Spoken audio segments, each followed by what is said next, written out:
Good morning. In the New Year honours list published this morning, the actor Anthony Hopkins and the broadcaster David Frost received knighthoods. There's only one new life peer, the former SDP president Shirley Williams. Shirley Williams, one of the SDP's founding gang of four, returns to politics after a 6-year break, planning to play a full role as a Liberal Democrat peer. Among the new knights, the actor Anthony Hopkins and the TV presenter David Frost, who's about to launch a new BBC Sunday breakfast show. The BBC's chief news correspondent, Kate Adie, whose assignments this year have included the war in Bosnia, is made an OBE. The same award goes to ITN correspondent Paul Davies and cameraman Nigel Thompson. Leslie Crowther, still recovering after a car crash that almost killed him, is made a CBE, as is the actor John Thor, star of television's Inspector Morse. And there's an OBE for the entertainer Roy Castle, who's been fighting lung cancer. Sally Gunnell is one of several Olympic stars to be made an MBE. And the man who's commentated on just about all of them is now David Coleman, OBE. The UN Secretary-General Dr. Boutros-Ghali has issued his gravest warning yet against military intervention in Bosnia. In a letter to the Security Council obtained by the BBC, he says armed action by the West could threaten the peace process. The Secretary-General is due to travel to Bosnia later today. The soldier shot dead in Belfast last night by the IRA has been named as Stephen Waller of the Royal Irish Regiment. The 23-year-old Ranger was on leave from his base in Cyprus when he was attacked. 2 gunmen entered his home in the north of the city and shot him in the chest and legs. He died later in hospital. With less than an hour to go before President Bush arrives in Somalia, French troops have shot dead a man who was trying to scale the wall of their embassy in the capital Mogadishu. Security has been tightened for George Bush's last foreign trip as president. During his 2-day stay, he'll address troops involved in the relief effort.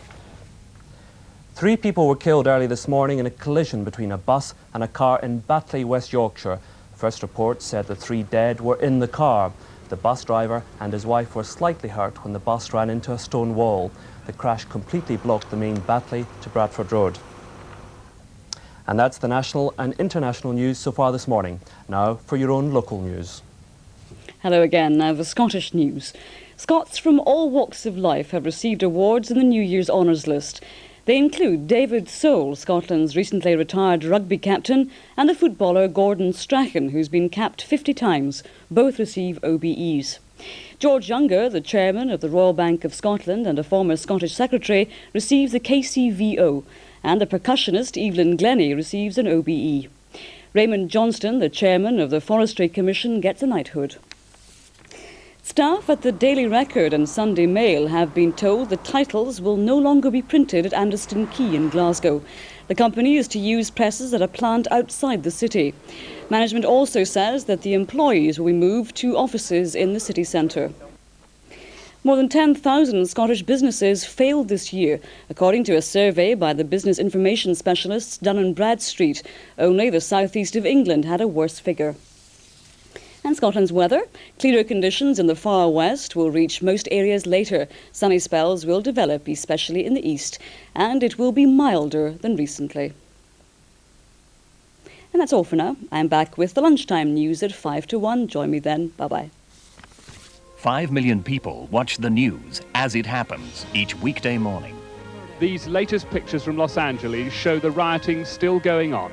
Reporting from Austria, Mike Smart. Your answer is undeniably true, but I don't think it quite answers the question, does it? But can you guarantee that the money will be spent where it's needed? Precisely. BBC Breakfast News and Business from 6 till 9. And not forgetting the weather, of course, and today not too bad to end the year. A good deal of bright weather to come, a good deal of sunshine in northern and western parts. At the moment there is a sliver of thicker cloud and patchy rain down the western side of England and Wales, extending up into central parts of Scotland. Already a good deal of sunshine rolling in across Ireland into the Western Isles, and you'll find that brighter weather pushing across much of the north and west as we approach lunchtime. In these more central and eastern parts of the country, after some early morning sunshine over in Kent, it looks like being a fairly gloomy day, a bit milder than it's been, mind you, and you will find central parts brightening up through the afternoon. There will be some showers, though, rolling into Northern Ireland and the western north of Scotland before the day is out. That's where the highest temperatures are going to be today, incidentally, despite the breeze, 7 or 8 degrees typically, whereas in the central or eastern parts of England, after this cold grey start, it looks like being about 2 or 3 degrees. That's all, still quite chilly. This evening we're going to find some patches of cloud and a few showers running into central parts of northern Britain, and something of a respite before the wind and the rain return to the Outer Hebrides before the night's out. In these central eastern parts of England you're going to find that cloud beginning to thin in the second half of the night, turning misty, and there'll be a touch of frost around as well. The winds though will be quite important in the extreme northwest later on tonight, picking up to gale force. There could be gusts up to 60 miles an hour by first light tomorrow, and that's it. The wrong way to wake up. Letting tiddles disturb the catnap. The right way to wake up. Tune in to Radio 2 and wake up to Wogan.